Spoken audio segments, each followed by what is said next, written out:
Bem, primeiro, boa noite, né? É com grande alegria que nós estamos de volta a esta casa, caminho de Damasco. Aliás, nós visitamos Votuporanga desde os 18 de idade. Dos 18 para 19 de idade. Há quase 60 anos. E nós tivemos oportunidade de conhecer o senhor José de Moraes. O conhecemos, o admiramos,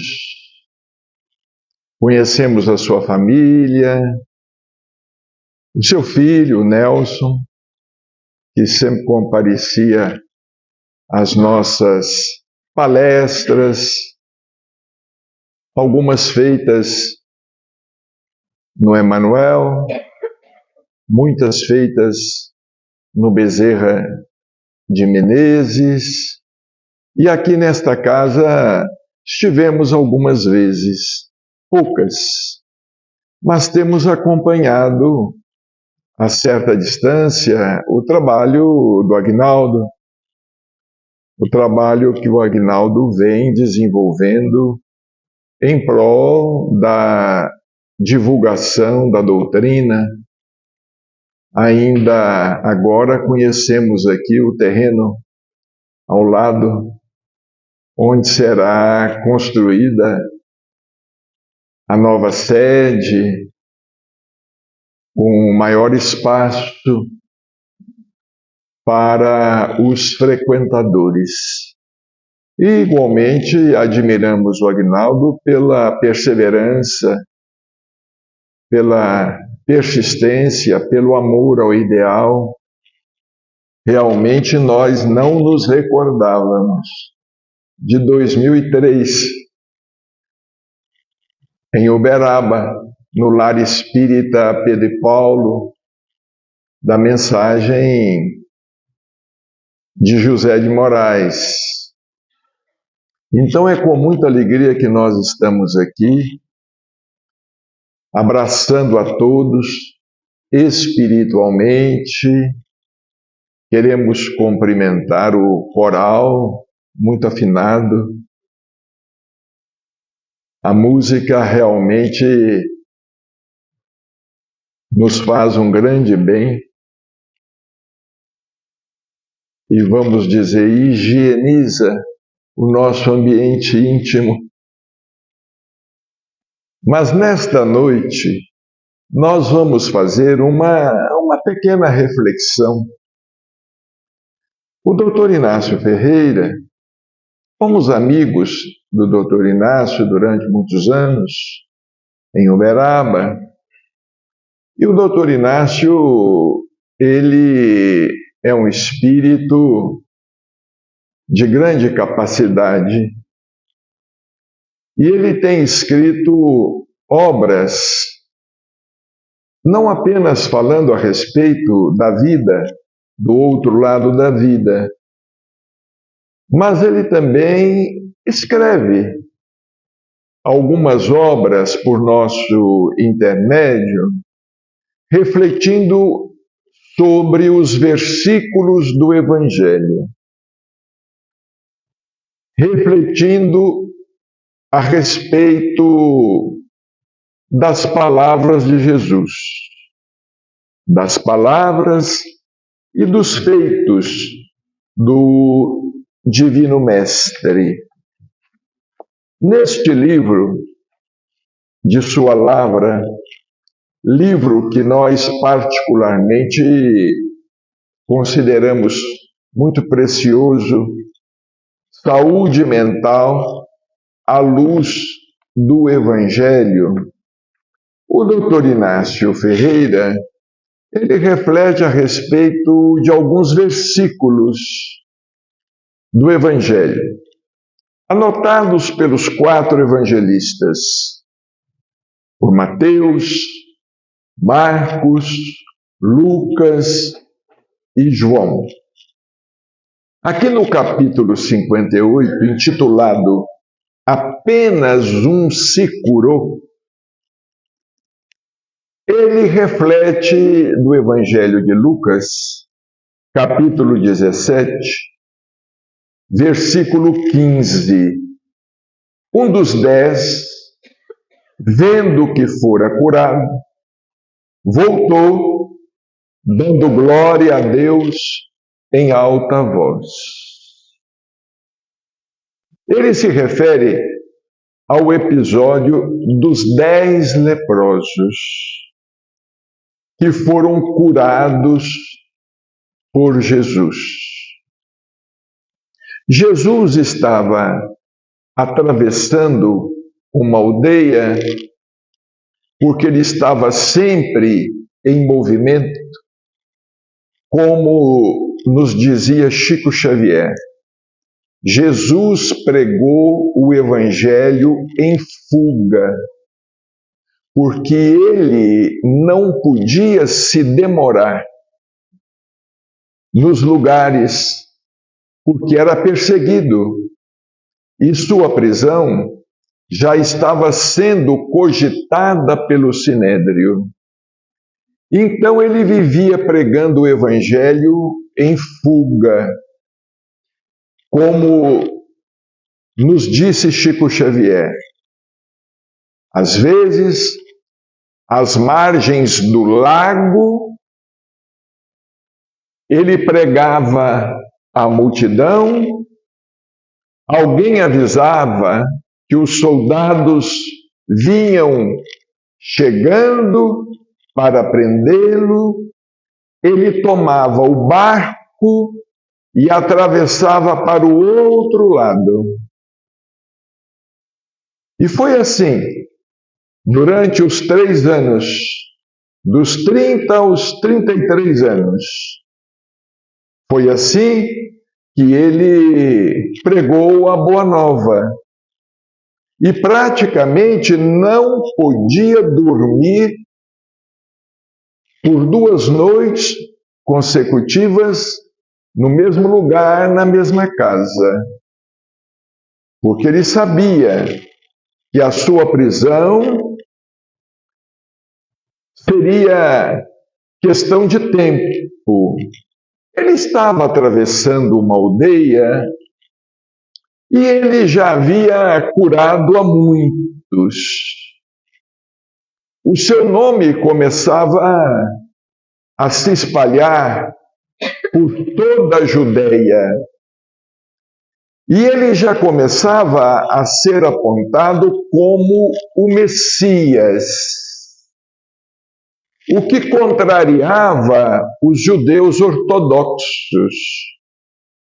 Porque os judeus ortodoxos esperavam por um Messias, mas por um líder político, à semelhança de Moisés, que havia libertado o povo judeu da escravidão no Egito. O povo judeu agora estava sob o domínio de Roma e eles esperavam por um Messias guerreiro, por um Messias que os liderasse, a fim de que eles pudessem se libertar da opressão romana. No entanto, Jesus era filho de um humilde carpinteiro, de uma senhora dona de casa, era um homem simples, que havia nascido descendendo da menor das tribos de Israel.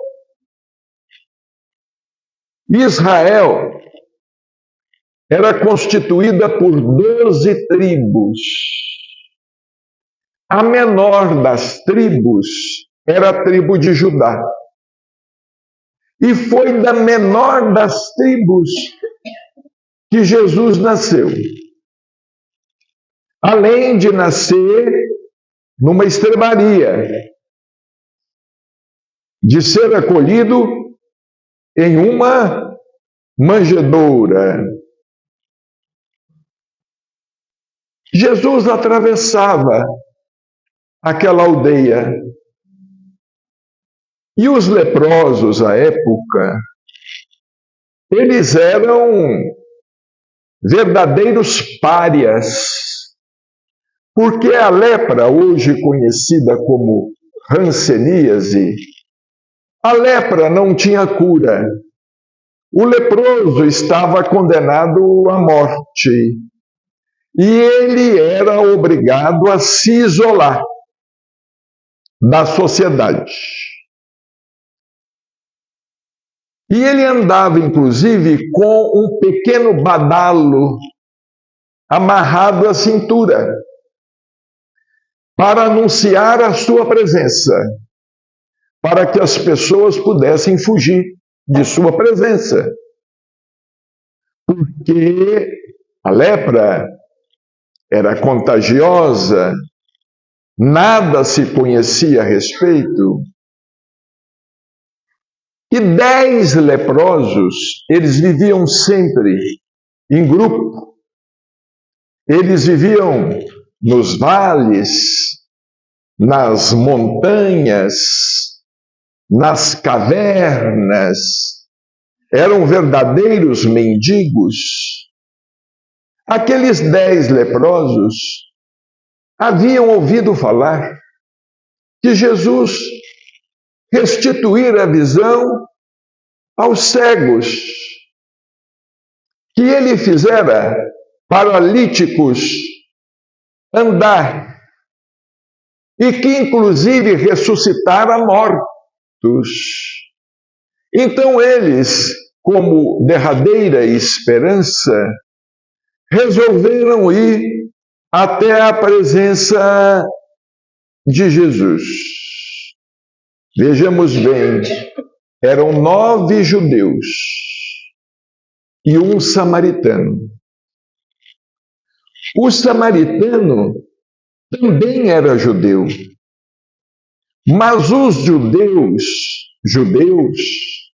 odiavam os judeus de Samaria, odiavam os judeus samaritanos, porque o território de Samaria, séculos atrás, havia sido conquistado por um povo idólatra, por um povo politeísta.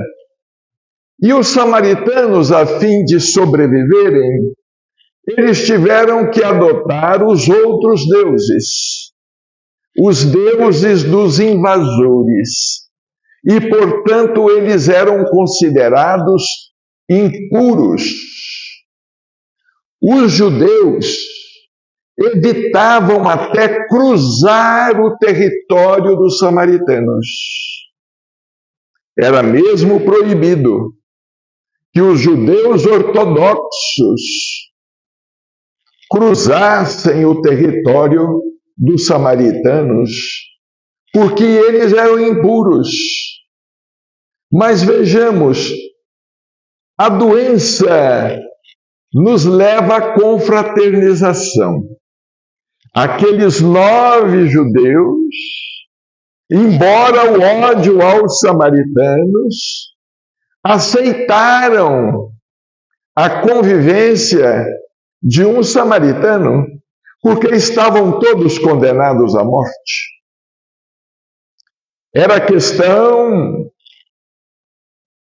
de dias, semanas, alguns meses, eles estariam todos mortos, porque deformados, porque com chagas pustulentas por todo o corpo. E eles se aproximaram de Jesus, dizendo: Filho de Davi, solicitando a cura. filho de Davi. Jesus também era conhecido como filho de Davi, que havia sido rei. Curai-nos, curai-nos por piedade, curai-nos. E Jesus não os toca.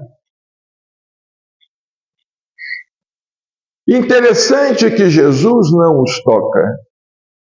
Jesus simplesmente diz a eles: voltem e se mostrem ao sacerdote. Porque à época o sacerdote tinha o poder de atestar a cura.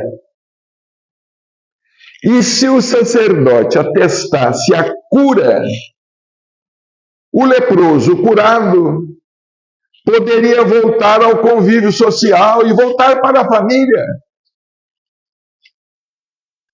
A história é contada, inclusive, por irmão José, no livro Dimas, o leproso samaritano.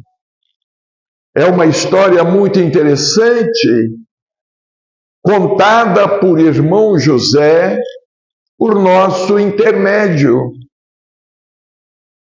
E aqueles 10 leprosos, então, alguns crendo, outros não, apressadamente, eles não tinham alternativa, apressadamente eles se colocam a caminho para se mostrarem ao sacerdote, mas ainda estavam todos eles esfarrapados, ainda estavam todos eles com úlceras por todo o corpo, mas quando eles se colocam a caminho, a cura vai acontecendo.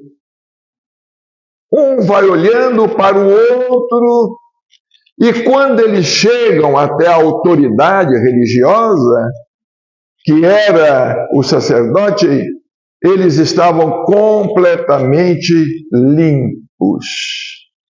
Aí surge a grande lição, porque Jesus sempre se colocava ao lado dos oprimidos, dos perseguidos, dos marginalizados, dos filhos do Calvário. Jesus sempre procurou aproximar os judeus dos samaritanos, como ele sempre procurava aproximar os homens e procura até hoje, aproximar os homens uns dos outros, mostrando que não existe diferença, não há barreira. Quando os leprosos curados se viram curados, vejamos bem, os 9 que eram judeus não voltaram para agradecer a Jesus.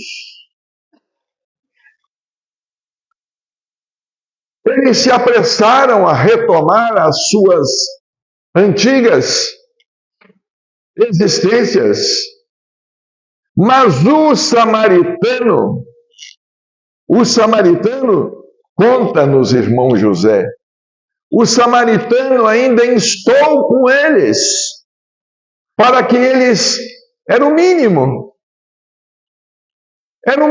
que eles podiam fazer, voltar e agradecer, porque afinal eles haviam recebido uma bênção, estavam condenados à morte e praticamente haviam sido ressuscitados. O samaritano instou com eles, vamos voltar.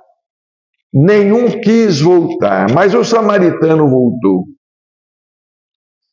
O samaritano voltou, agradeceu pela cura recebida, reconheceu Jesus na condição de Messias, tornou-se cristão e começou a pregar a boa nova e espalhar a notícia de que ele também havia sido curado, que ele, leproso, havia sido curado.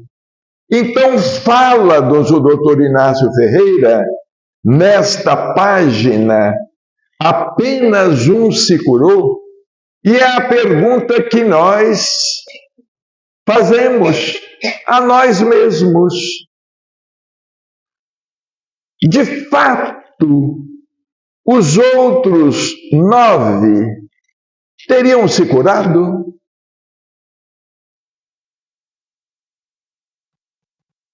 Curados, sim, fisicamente.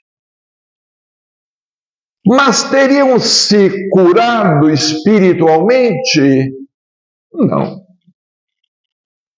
E se não haviam se curado espiritualmente, talvez se candidatassem mais tarde a uma recidiva da doença. Mas o samaritano não. Ele prostrou-se aos pés de Jesus. Vejamos bem, o Evangelho sempre destaca o respeito dos samaritanos, como na parábola do bom samaritano. Jesus exalta o exemplo do samaritano, do bom samaritano.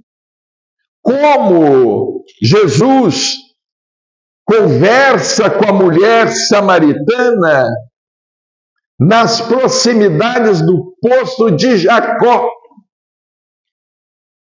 Os apóstolos haviam entrado na cidade e aquela mulher tinha ido buscar água no poço de Jacó e encontra-se com Jesus e ele pede a ela: mulher, dá-me de beber. Era proibido que um judeu pedisse algo a um samaritano, ainda mais a uma mulher pecadora. Era considerada pecadora porque já havia sido casada 4 vezes. E Jesus conversa com ela. E ela então diz para Jesus: mas como você, sendo judeu, pede água a uma mulher samaritana? Aí Jesus responde: se você soubesse a água que eu tenho para oferecer, você tomaria dessa água e não voltaria mais a ter sede. E Jesus começa a falar da vida dela sem nunca tê-la visto, contando pormenores de sua vida. E ela então ali naquele momento se reconhece na presença do Messias e sai correndo. E começa a anunciar que Jesus era o Messias. Mas todos esses se curaram. Mas aqueles 9 judeus que não voltaram, é o que muitas vezes acontece conosco. Às vezes, nós recebemos uma bênção espiritual e sequer agradecemos. Nós achamos que Deus tem a obrigação de nos atender. Nós achamos que Jesus tem a obrigação de nos atender. Achamos que os espíritos amigos, Dr. Bezerra de Menezes, Chico Xavier, Eurípides Barçanufo e tantos outros e outras têm obrigação para conosco. Às vezes chegamos no templo espírita cristão, tangidos pelo sofrimento. Chegamos aqui com um problema obsessivo. Eu me recordo, muitas vezes em Uberaba, muitas pessoas sempre nos procuraram, muitas pessoas em épocas diferentes, nos procuraram com problemas obsessivos. E nós, então, recomendávamos o que a doutrina recomenda. É o trabalho do passe, é a caridade, é o bem que faz bem. Sempre recomendávamos e recomendamos. A primeira pergunta: eu tenho que tomar passes por quanto tempo? Quantos passes eu tenho que tomar? Eu respondo assim: eu não sei. Eu estou aqui há 56 anos, tomando passes. Ainda não recebi alta. Estou aqui há 56 anos, ainda não recebi alta, como dizia Chico Xavier. Chico Xavier também respondia assim: não recebi alta, estou aqui ainda me tratando. O doutor Inácio, comentando aqui, ele diz o seguinte: dos 10 leprosos curados por Jesus, quando passava pelo meio da Samaria e da Galileia, apenas um voltou para agradecer, evidenciando que somente neste a cura acontecera de maneira completa. Ou seja, Jesus conseguira, naquele samaritano, curá-lo da lepra exterior, como também da lepra interior, como também de sua doença interior.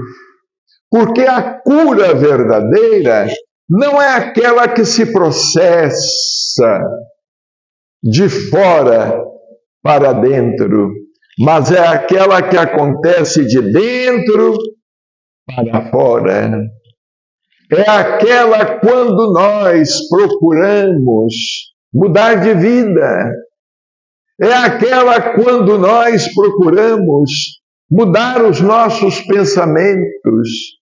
É aquela quando nós deixamos o egoísmo ou parte do nosso egoísmo de lado e começamos a nos preocupar com o semelhante.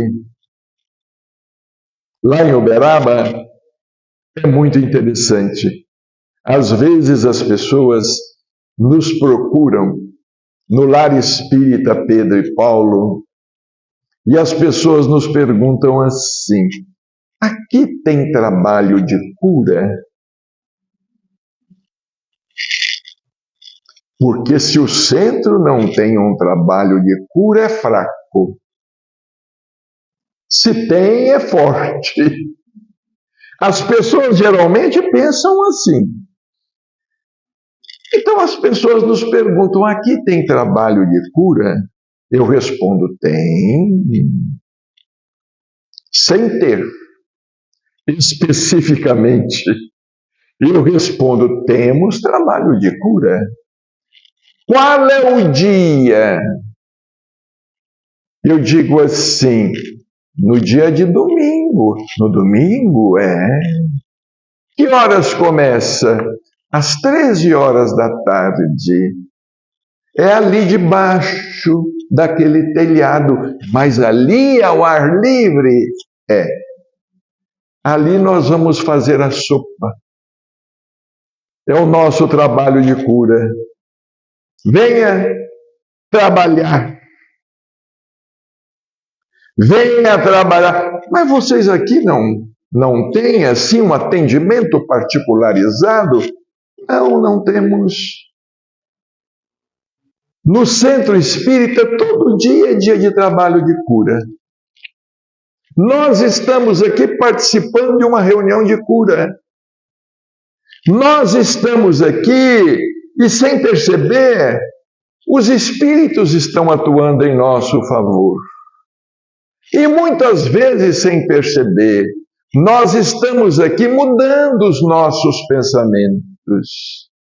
E muitas vezes, sem perceber, estamos fazendo novos propósitos de vida.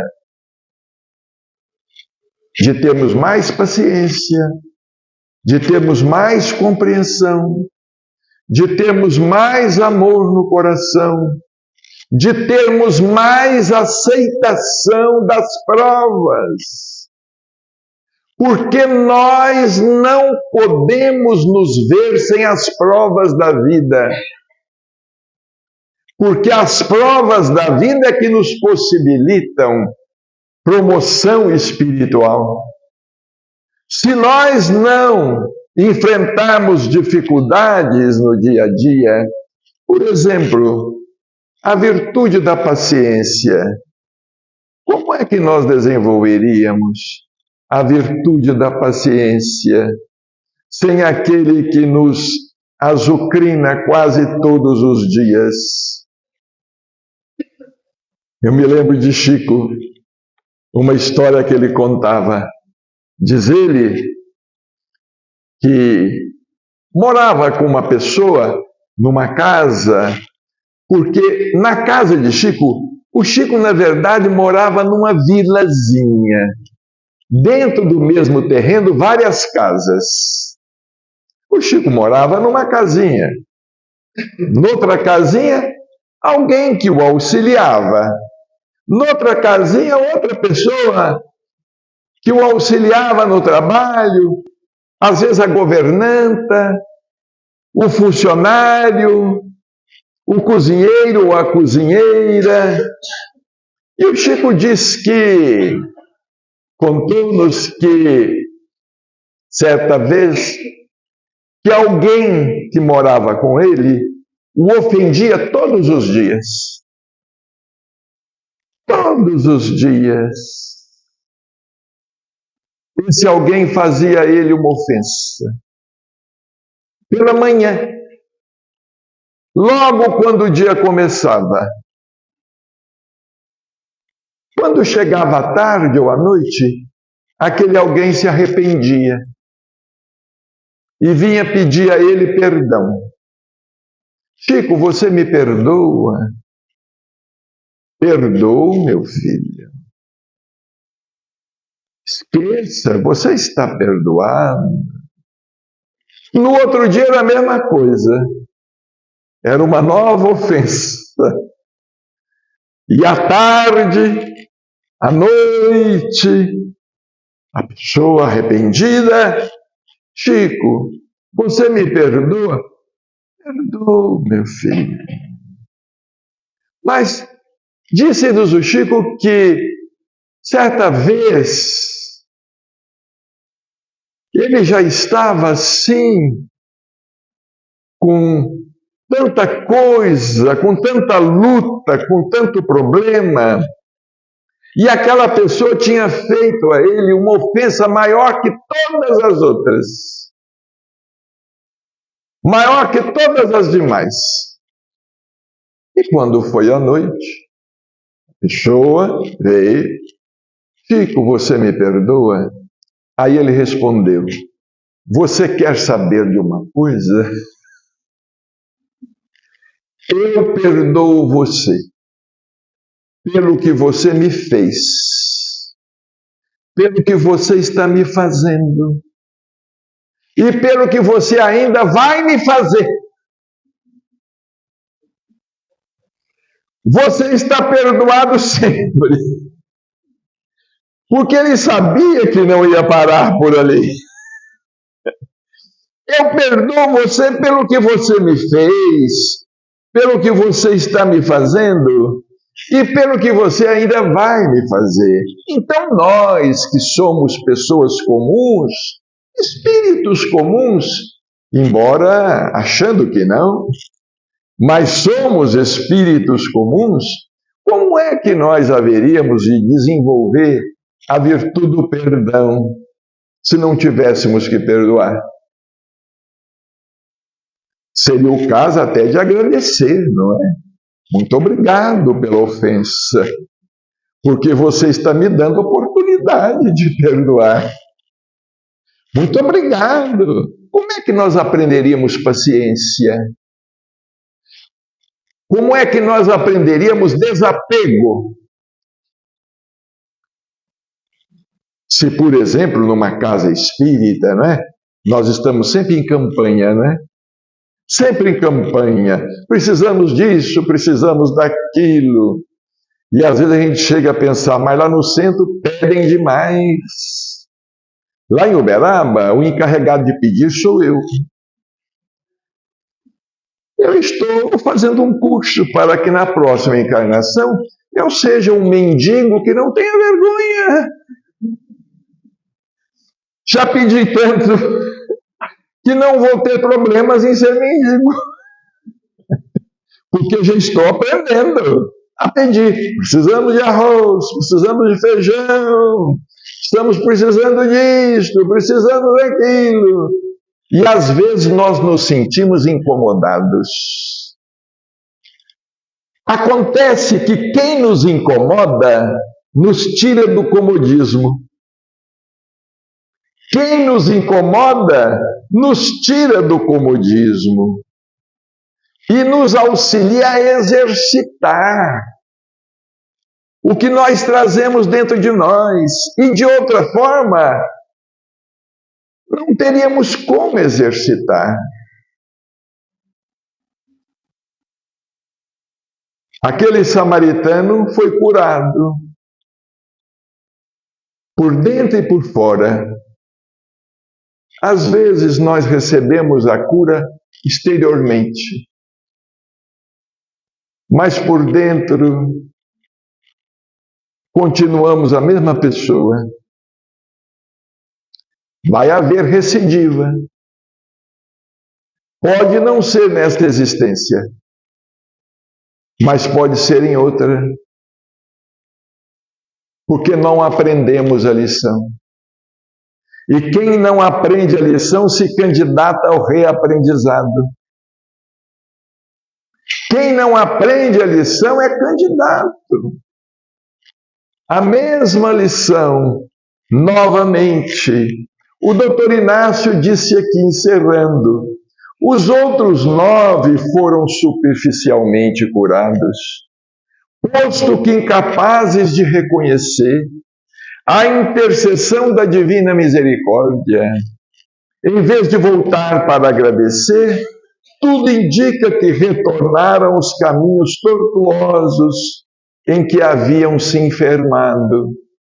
Somente um leproso agradecido, ou no leproso agradecido, a causa da doença se extinguira ou começar a se extinguir em definitivo. O curioso é que, como na parábola do bom samaritano, o leproso que voltando se inclina com o rosto em terra aos pés de Jesus. Ele se inclinou, está escrito aqui textualmente, com o rosto em terra aos pés de Jesus. É igualmente cidadão da Samaria, povo não benquisto pelos judeus. Quantos não são os que, considerados por nós espiritualmente inferiores, assim que a oportunidade lhes surge, se revelam portadores de compreensão muito superior à nossa. Nós, às vezes, nos achamos melhores do que os outros. Certa vez, uma senhora estava lá, procurou o Chico. E ela disse assim, Chico, eu queria perguntar a você, o meu marido é ótimo, é um esposo excelente, não tenho queixas, um pai muito bom, atencioso. Ele me leva até a porta do centro, mas não entra. O que você acha? O Chico respondeu assim: ele já está onde nós devemos chegar. Ele já tinha bondade natural. Ele já tinha bondade, ele está onde nós devemos chegar, minha filha. Porque nós estamos aqui, mas às vezes em nossas casas temos pessoas muito melhores do que nós. E que nós às vezes pensamos assim, não é? Ah, não me acompanha, não quer ir ao centro, não entra, chega até na porta e volta para trás. Mas às vezes espiritualmente está em condição melhor. É porque nós estamos precisando. Nós somos doentes que precisamos do hospital todo dia. Todo dia nós precisamos do hospital e do tratamento. É o que o Espiritismo nos ensina. E é o que muita gente não compreende. E é por isso que nós vemos, infelizmente, parte da humanidade doente. Porque as pessoas não querem compromisso, não querem trabalho, não querem trabalhar espiritualmente. Preferem tomar o medicamento da farmácia. O medicamento da farmácia, tarja preta. Vamos ao centro tomar um passe. Não, não vou, não quero. Ou vem uma vez e quer ser curado. A troco de quê? Quem é que nós achamos que somos? Para que Deus nos cure instantaneamente. Nélio Lúcio conta que certa vez Jesus estava pregando às margens do lago. E quando terminava de pregar, ele curava. Mas não curava todos. Ele curava alguns. Não curava todos. E Simão Pedro, muito incomodado com aquilo, aproximou-se de Jesus e disse assim: Senhor, mas por que o Senhor não cura a todos?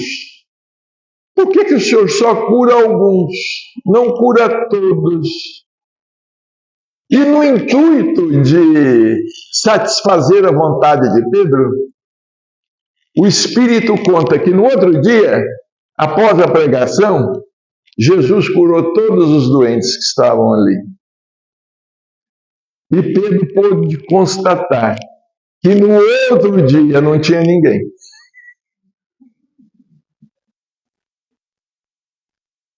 Não tinha ninguém. E é por isso que a gente é curado só pela metade. 10%. 20%. Mas eu não curo totalmente. É que se você curar de vez, você não volta. Você não volta para Jesus, você volta para o mundo. E depois vai vir com uma doença mais grave. Vai vir com uma doença pior, muito mais grave. E é por isso que a gente tem que agradecer pelas lutas e pelas provas e pelas dificuldades. E temos que carregar a nossa cruz, porque bendita seja a cruz, porque é ela que nos escora. Nós achamos que escoramos a cruz? Não. É a cruz que nos escora e não nos deixa ir ao chão. É a cruz que é o nosso cajado, é a nossa bengala. É por isto. Esses dias atrás, só para encerrar, uma senhora nos procurou. Na semana passada, ela nos procurou no centro. Marcelo, eu queria conversar um pouco com você. Eu falei, pois não. Disse, olha, meu marido bebe. Está bebendo, bebe, e às vezes me trata mal. Eu não suporto mais o jeito dele, ele bebe. Eu perguntei a ela, há quantos anos ele está bebendo? Ela disse assim, de uns 30 anos para cá, ele está bebendo. E eu estou com vontade de sair de casa. Eu estou com vontade de sair de casa, mudar de cidade. Eu estou com vontade de deixá-lo. Eu peguei e perguntei a ela, quantos anos a senhora tem? Ela falou assim, eu estou com 69. Eu falei, mas a senhora está tão perto de vencer. E quer perder?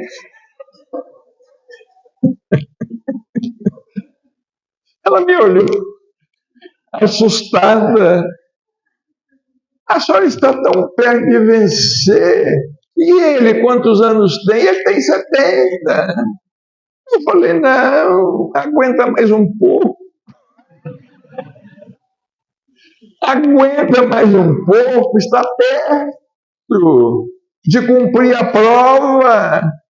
Agora que está pertinho, só quer largar e voltar para o outro lado, frustrada. Aguenta mais um pouquinho. Ela me abraçou chorando. Muito obrigado. Era o que eu precisava de ouvir. Mas não é verdade. Às vezes a gente desiste da vitória na véspera. Nós desistimos de ganhar, estamos com a mão na taça. Não é como a seleção brasileira, que nem encostou a mão na taça. Tem gente que perde nas oitavas. Mas nós estando em campo, lá disputando a taça, não. Vamos aguentar. Aguentamos tanto. Vamos aguentar mais um pouco, não é? Quem sabe Deus ajuda e desencarna amanhã.